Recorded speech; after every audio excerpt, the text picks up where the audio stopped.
E dizer que esse dia era para nós estar celebrando, né? Celebrando a vida e algumas conquistas, mas a gente vai estar falando aqui de vidas.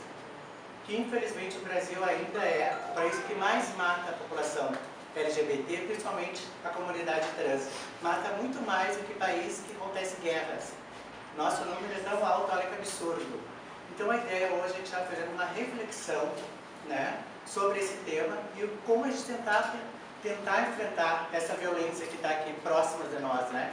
Agradeço a todos e todas que estão aqui. Eu vou chamar a Nath, que vai estar coordenando essa mesa, que o ano passado ela estava aqui, foi a única trans que estava aqui o ano passado, no evento do dia 29 da visibilidade trans. E daquele dia surgiu a ideia de a gente criar um ambulatório trans.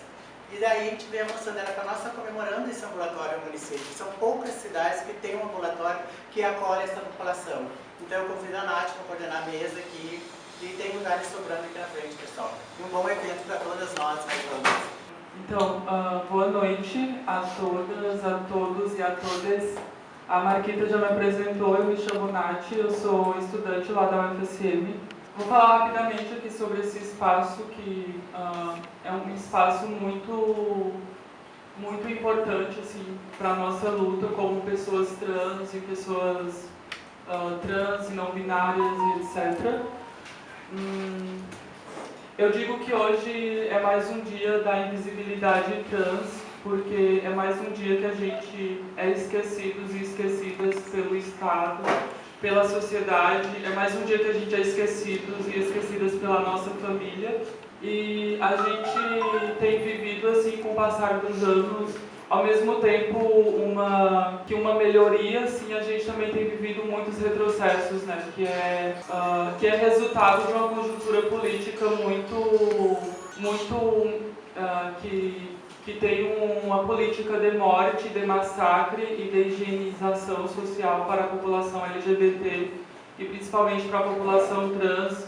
E a gente não pode deixar de citar que o atual presidente e os atuais governantes do país, eles são responsáveis por aumento no número de mortes de pessoas LGBTs e de pessoas trans, porque eles carregam consigo o discurso de ódio, o discurso de exclusão, de apagamento das nossas vivências. Bom, e não vou me demorar muito, porque tem muitas pessoas para falar, e aí como a Marquita falou também, eu vou agradecer por vocês terem vindo, que está aqui, tipo, muitas pessoas trans e muitas pessoas não trans, e também creio que há pessoas também da diversidade LGBTQIA+. Boa noite, então, a todos e a todas. O meu nome é Débora, né? Eu sou delegada da Polícia Civil aqui do Rio Grande do Sul, já há uns 20 anos agora em janeiro, tá? Eu sempre estive à frente da delegacia especializada, da Delegacia da Mulher, por 18 anos. Mas trabalhei já em praticamente todas as delegacias de polícia aqui de Santa Maria e da região.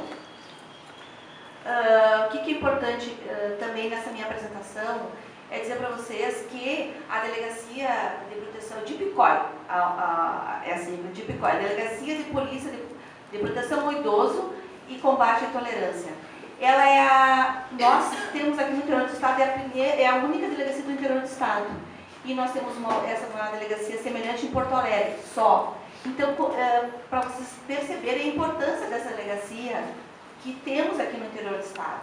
E de combate à intolerância, provavelmente só vai ter Porto Alegre e aqui, por muito tempo, tá? Até em questão de estrutura, de efetivo, etc. e tal, que a gente está um pouco defasado, tá? Mas assim, e hoje a minha fala para vocês, então, é que eu gostaria, em primeiro lugar, Dia da Invisibilidade, né, da invisibilidade trans, me parece assim um nome bastante emblemático mesmo, porque é da visibilidade, porque as pessoas realmente, a grande maioria está invisível. E eu faço a minha culpa da polícia também, porque está invisível também para a polícia, tá? Por quê? Porque não nos chegam, me perguntaram várias vezes, né, quantas ocorrências tem de intolerância, e daí eu digo que a Delegacia de Intolerância, ela combate a intolerância religiosa, a intolerância de orientação sexual ou identidade de gênero, o racismo, a procedência nacional, então não ficamos só na intolerância de orientação sexual. Então eu digo que tem muito pouca ocorrência, pouquíssimas. Ano passado todo foram 8, tá? E agora eu dei uma entrevista, acho que a semana passada, numa rádio aqui da cidade, e já essa semana tiveram 2. E esse é o trabalho realmente de formiguinha, de dizer para as pessoas que tem que registrar. E esse trabalho, estava falando para a Deborah antes ali em cima, é um trabalho que eu fiz por 18 anos na Delegacia da Mulher. Quando eu cheguei em Santa Maria, o número de ocorrências era muito pequeno também, muito pequeno. E não significava de maneira alguma que as mulheres de Santa Maria estivessem sendo privilegiadas e não sofressem violência. Óbvio que não. Mas a subnotificação era muito grande. Então, durante o trabalho, o número foi aumentando. Não, mas existe uma delegacia e agora cada vez pior, as mulheres estão apanhando cada vez mais. Não, as mulheres estão denunciando. Né? E eu digo para vocês, nós precisamos desses registros de ocorrência, nós precisamos das denúncias. Porque só a partir daí é que nós vamos poder traçar algum tipo de política pública dentro da Polícia Civil, dentro da estrutura. Então o que ocorre mais é nesse local. Né? O crime que mais, vou falar um pouquinho sobre os crimes, tá? Mas o crime que mais ocorre de intolerância, aqui são ameaça, é homofobia mesmo. Tá, então vamos ver que política pública dentro da Polícia Civil nós podemos fazer. Nós, da Polícia Civil, o nosso trabalho constitucionalmente disciplinado, ele é o quê? É a investigação do crime depois que ele ocorre. Né? Essa é a nossa função. Mas nós temos essa função não só jurídica, mas eu acho que de uma função moral e ética e de comprometimento de prevenir o crime. Tá? Por que nós queremos, então, a delegacia quer? O que a Polícia Civil quer? Que nem ocorra o crime. E como que a gente vai conseguir isso? É conversando, é debatendo, é orientando, é dizendo que vocês têm direitos, que vocês podem procurar a delegacia. Eu sei que a resposta, e isso eu também falava lá para as mulheres, quando eu fazia palestras na ADEAN, a resposta às vezes do Estado não é a melhor, não é a mais rápida, não é a que você gostaria que fosse perfeita. A gente tenta, se esforça, mas às vezes não é mesmo, por uma série de coisas que acontecem efetivos, etc. e tal, mas é a resposta do Estado. E eu digo para vocês, qualquer resposta é melhor que uma não resposta. Porque enquanto as pessoas não forem punidas, elas vão se sentir empoderadas. E vocês vão se sentir sozinhos. Porque é isso que acontece. Tá? Precisamos do quê? Que seja chamado na delegacia o agressor, que seja chamado quem está cometendo esse tipo de crime. Para quê? Para que ele responda. Tá? Para que ele seja punido. Então, assim, quais os tipos de crimes, na verdade? Vamos falar da homofobia, que é uma coisa que muito se discute. Mas, na verdade, o que acontece? A população LGBT, de modo geral, tá? Não só os trans, mas sofre todos os tipos de violência. Né? São vários. A violência moral, a violência psicológica, a violência física, a violência sexual e o ápice das violências que seria o homicídio. Né? E esses homicídios da população, vamos falar especificamente, esses que ocorreram em Santa Maria, que muito tristemente nós estamos agora em destaque, né?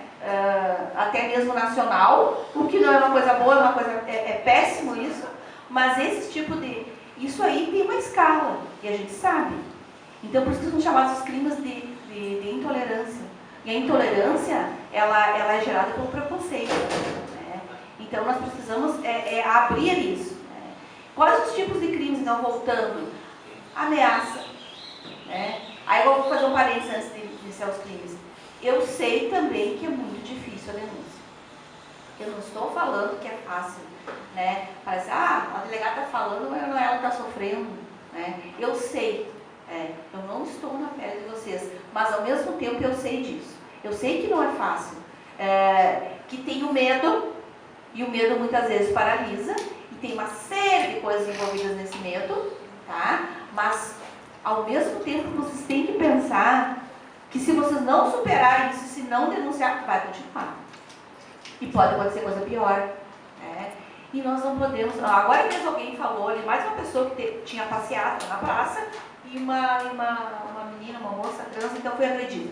Né? Em razão, provavelmente, da passeata mesmo, da manifestação.